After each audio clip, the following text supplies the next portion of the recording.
Дәл қазіргі таңда күн тәртібінде мемлекеттік бюджеттің кіріс бөлігін ұлғайту мақсатында еліміздің салық саясатын жетілдіру міндеті тұр. Бюджет кез келген мемлекеттің ажырамас бөлігі, оның негізгі атрибуты. Егер бюджетке неғұрлым көбірек қаражат түсетін болса, онда соғұрлым мемлекеттің әлеуметтік экономикалық проблемаларды шешу әлеуеті арта түсетіні баршаңызға мәлім. Өкінішке орай, Қазақстанда соңғы жылдары бюджетке түсетін салықтың көлемі жалпы ішкі өніммен салыстырғанда төмендеп бара жатыр. Мысалы, 2005 жылы бюджетте түскен салық жалпы ішкі өнімнің 26%-на тең болса, ал соңғы жылдары бұл көрсеткіш 12-13%-дан аспайтын жағдайға жеттік.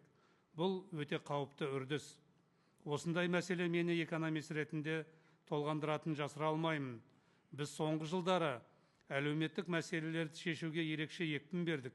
Соның арқасында аз қамтылатын топтардың қолдауға кең жол ашылғанында жақсы барлығыңызға таныс. Әрине, бұл баршамыздың көңілімізден шығатын жайт екені белгілі. Мысалы, биылғы жылғы республикалық бюджеттің шығысы 25,7 триллион теңге құрайтын болса, соның 9,6 триллионы немесе 40%-ға жуығы, ал жергілікті бюджеттен бөлініп отырған 15,5 триллион теңгенің 54%-ы әлеуметтік проблемаларды шешуге бағытталады. Осының бәрі мемлекеттің әлеуметтік мәселелерді шешуді алдыңға орынға қойып отырғанын көрсетеді. Дегенмен, соң кезде қалыптасқан жағдайға байланысты мемлекеттің әлеуметтік мәселелерді шешуге қаражат жеткіліксіз бола бастады. Соның салдарынан мемлекет ішкі және сыртқы қарызы жыл сайын өсіруде. Қарызға өмір сүрудің қауіпті екенін түсіндіріп жатудың қажеті жоқ деп ойлаймын. Осы жағдай жан-жақты талқылана келе, үкімет мемлекет басшысының тапсырмасымен салық кодексін жетілдіру мақсатында соңғы 2 жылда үлкен шаралар атқарып келеді. Соның бірі соңғы кезде қоғамда қызу талқыға түсіп отырған ұсыныс, ол бюджет кірісін ұлғайту үшін қосылған құн салығын, немесе НДС деп айтамыз, 12%-дан 16%-ға дейін көтеру болып отыр. Алғашқыда талқыға оны 20%-ға дейін көтеріп, әлеуметтік салықты айналымнан алып тастау ұсынылғанын өздерің жақсы білесіздер. Мен де өз басым эксперт ретінде осыны қолдағаным рас.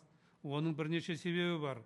Ең бастысы, біз болашағымызды ойласақ, онда бюджет кірісін толықтырудың бірнеше жолын ұдайы назарда ұстауымыз қажет. Қосылған құн салығы республикалық бюджетті толтырудың ең жақсы фискалдық құралдарының бірі.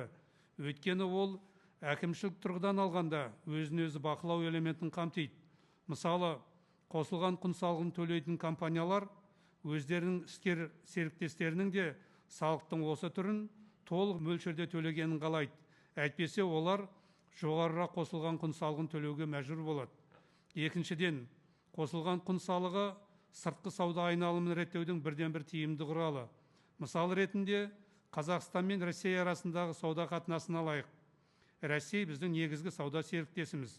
Шет елден келетін импорттың 40%-ға жуығы осы елдің үлесіне тиесілі. Екі мемлекетте ортақ кеден аймағына кіреді.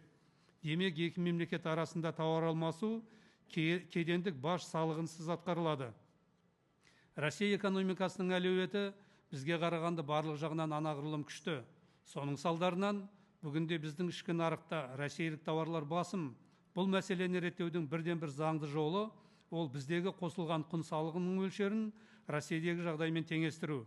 Жалпы мен үкіметтің салық және бюджет реформасына байланысты жоспарлап отырған іс-әрекеттерін қолдаймын. Мен тек жоғарыда аталған өзгерісті ғана емес, сонымен қатар жеке кәсіпкерлерге, немесе ИП дейміз, салық салуды да реттеу керектігі күн тәртібінде тұрғанын естеріңізге салғым келеді. Өйткені бұл да шешімін таппай күрделеніп тұрған мәселе.